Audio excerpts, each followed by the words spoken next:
Good evening and salutations, my Jude friends. You know, in a way, I'm kind of glad that I took some time and I did my review process a little bit different because it made me think about some stuff about the characters and stuff that I want to talk about today.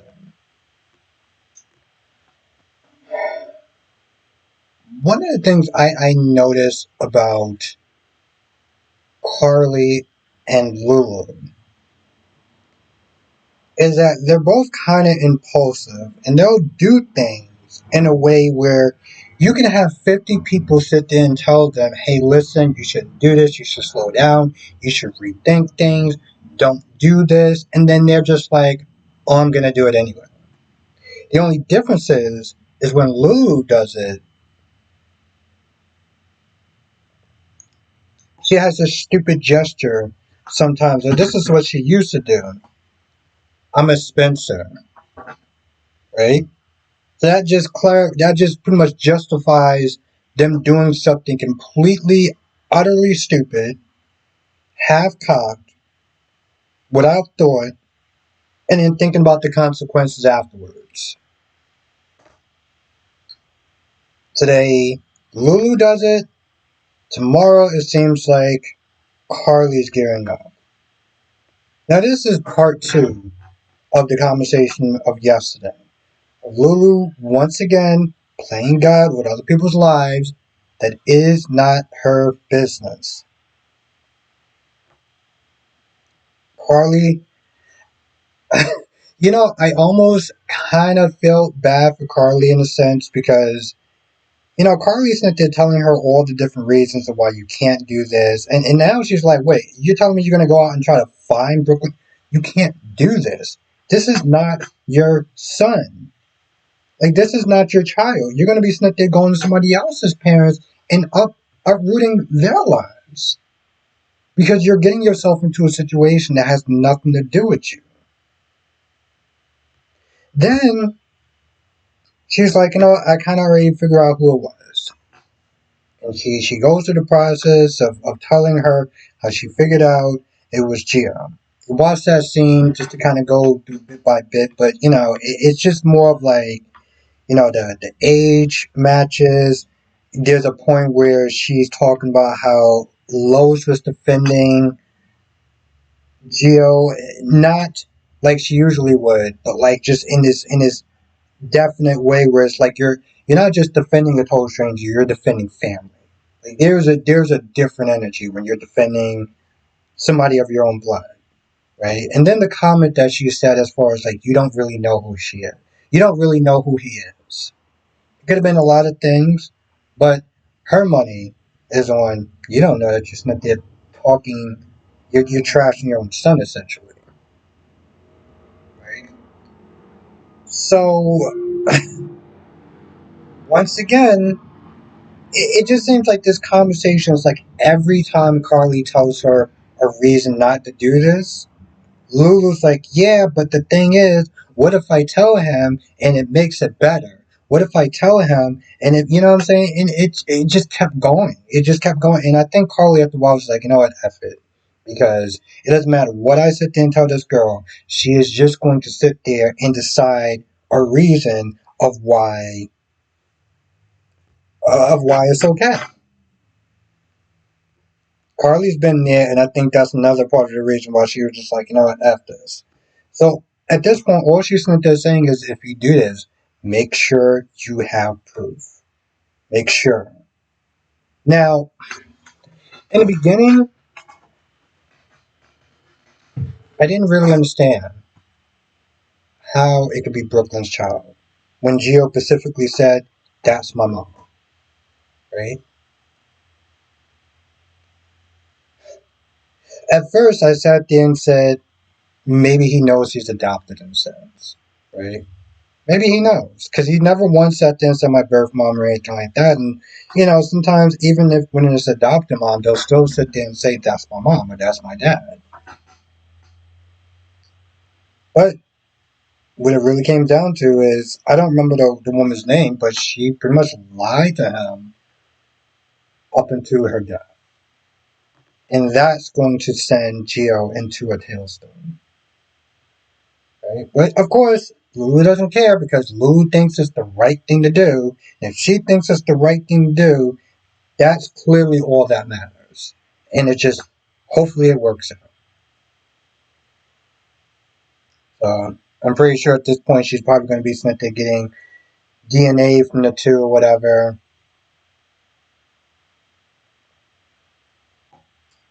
And yeah, so she got that going on. So Emma comes in there, and Jocelyn tells her, "Hey, listen, I got the job or whatever." And she is pissed. Let me tell you something. When she starts hurling all these accusations from, "Oh, your daddy probably got you this job," and you know, you're spoiled, you're this, you're that, you're the third. And then she talks about how, oh well, we were really bonding and stuff. All of that stuff kind of boiled to the surface, right? And part of me was just like, well, not even part of me, I thought then I looked at that, I was like, when she said things like, oh, and I thought it was really bonding, I was like, but y'all really weren't bonding because that's generally how you felt about her. You might not have actually said it to her face. You might have been nice. You might have had a little moment, but y'all was never really bonding because that stuff was always still there. So, that's another reason why I sat there and I looked at that and I was like, this is a bunch of horse shit. Anyway, she yells at her. She's like, you took my job, which I'm just like, that job never had your name on it, but okay. Then she goes back to, I guess, the hospital or whatever, while, well, not Tracy, Lucy and Maxie and Anna is about to sit there and get ready to rehearse. She pulls her aside and she vents to Anna. And she's like, Jocelyn has the job. It doesn't make any sense. Um, she had a late start and everything like that. And Anna's like, she's smart. It is possible for her to sit there and catch up. Yes, it's hard, but it's not impossible, right? And so a lot of the stuff she seems that they're saying doesn't sound like anything more than accusations. And then she's like, there's a point where my data got corrupted, and then like Jocelyn found my card or whatever. And now she's just like, she found my drive, and it was corrupted. And I said a couple of days before, I said it right then and there. She's gonna figure it out when she realizes that not just the data was corrupted, but she just magically found it. So she's like, she did this, and she probably copied my work. And she's like, I'm gonna sit there and tell Dalton. And it's like, I don't think that's a good idea because you don't have any proof at this point. So you might as well just sit there and just drop this.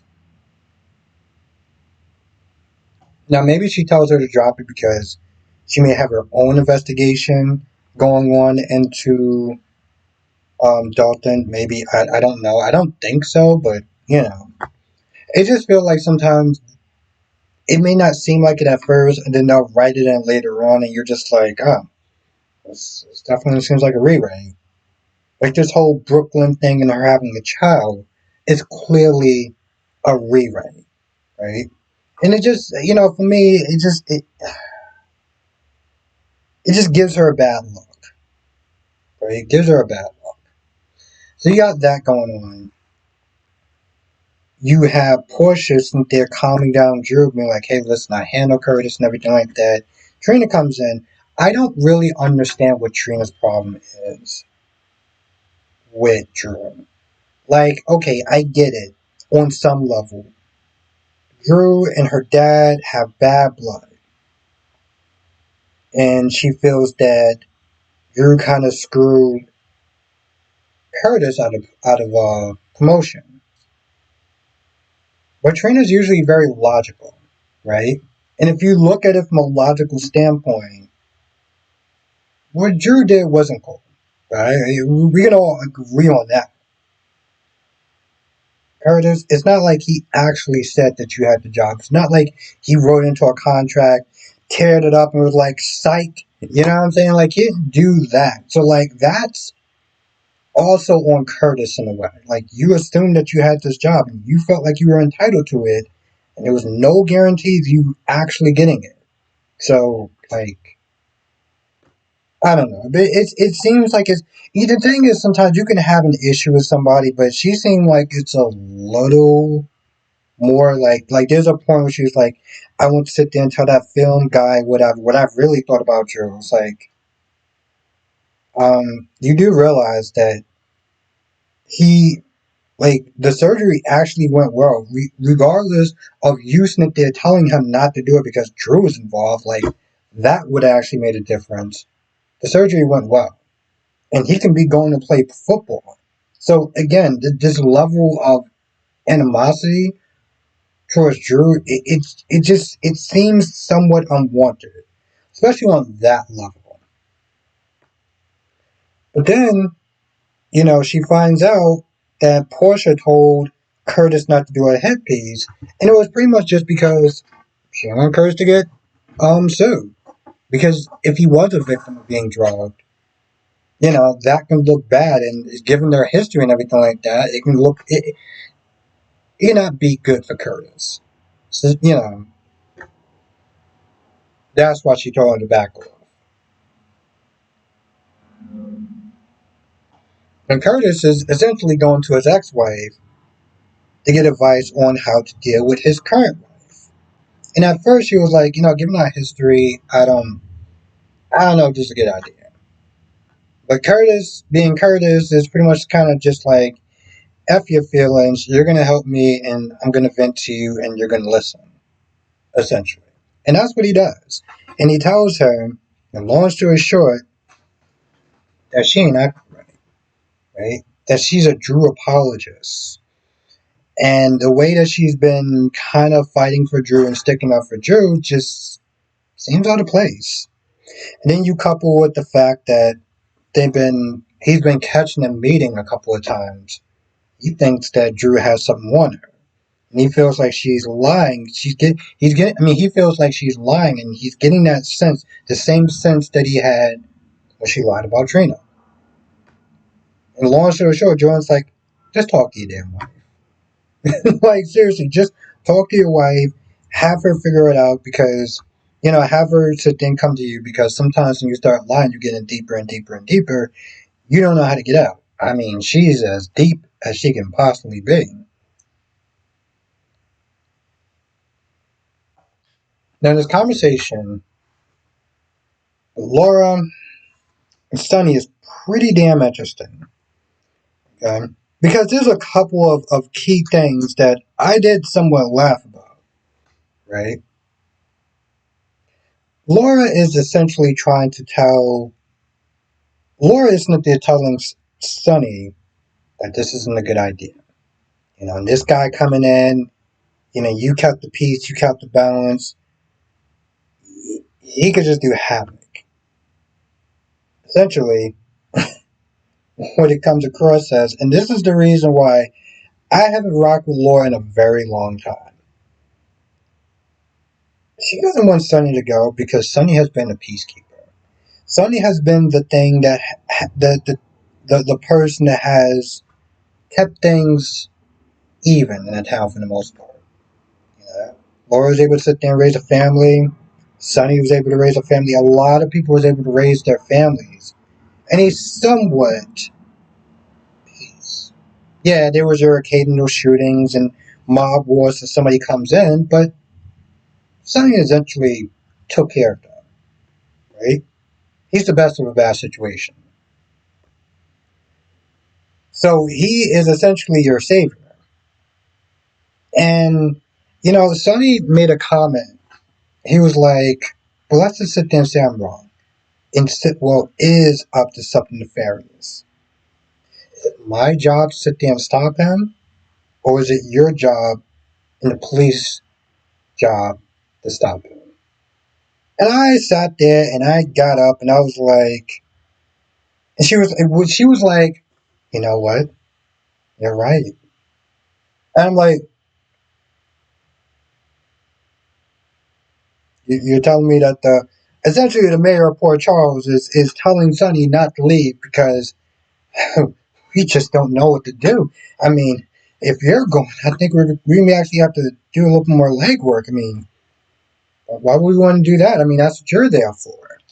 You know, you do a little mob stuff here and there, and we kind of just look the other way sometimes or whatever. Or we'll kind of call you when we need you or something. Like you help out. You know, we don't have to do that much. But you know what? You're right. I'm like, the way she said that was like, yo, this chick was really that dumbfounded. She was really that dumbfounded. I'm like, okay, all right, so yeah, all right.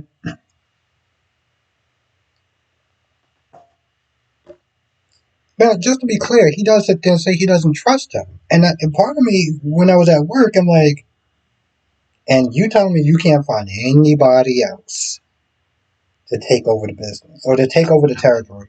Anyone other than the guy you know has kidnapped Jason, has kidnapped Lucky, has kidnapped Sasha. You already say you don't trust him, but you're just like,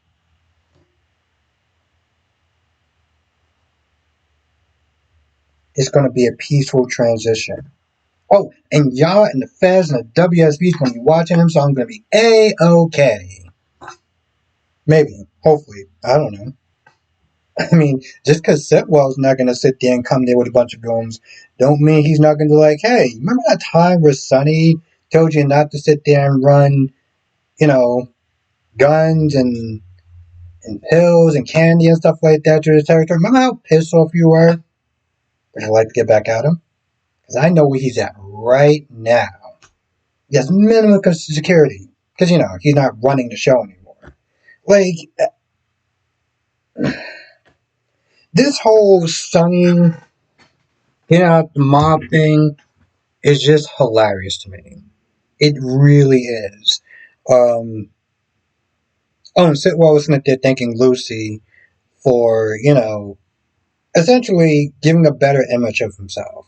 The nurses' ball brings her a lot of money and AIDS research and all that good stuff and goodwill towards men and women on Earth or whatever. And people are looking at him a little more differently. So that's cool. Also, apparently Tracy's going to be part of the singing. She's not going to be dancing, but she's going to be singing. So I cannot wait to hit the mute button on that part.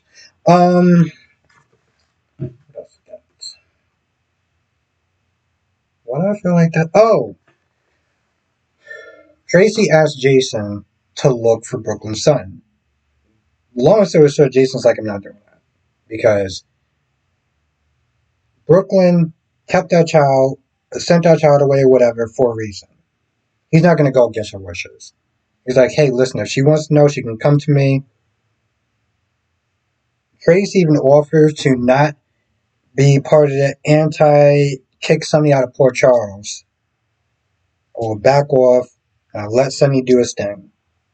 Jason's like, no. And Tracy's like, all right, cool. Well, it's back on now. We're going to kick your boss out of town. All right. He pretty much just kind of walks off. Um, and then Vaughn comes and he helps Jocelyn search through some stuff and download some files or whatever. Didn't realize all the incriminating stuff is in the lab. So, hopefully it's not too much of a waste of time. Part of me was kind of sitting there like when she was calling all these names, when Emma was calling all these names, she was like, I thought we were bonding. And Jocelyn was like, we were. And I'm like, wait. She just sat there and called you all the things that, let's be honest, she didn't drop when y'all had your little bonding moment. Why are you trying to, like, spare her feelings or want to still somehow be her friend? Like, you don't need to be friends with everyone. She doesn't have to be part of your squad. Okay? And in reality, Friends is about quality, not quantity. So that chick didn't like you since she got back to Port Charles. F her and her feelings. Let that chick walk out the door when she sit there and start calling you a bitch. Like, nah, boo, you can go. Um,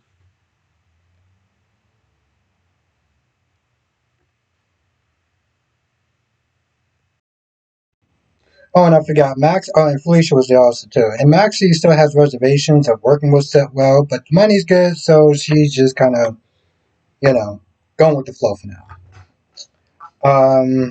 I feel like that's about it. I can't think of anything else. Now, tonight I'm not going to be streaming, but tomorrow I'll be back streaming, usual time, 8 p.m. Eastern, 5 p.m. Pacific. I'll be sitting there talking about all five of the soaps from today and tomorrow, usual time, 8 p.m. Eastern, 5 p.m. Pacific, and I'll see you in the next video.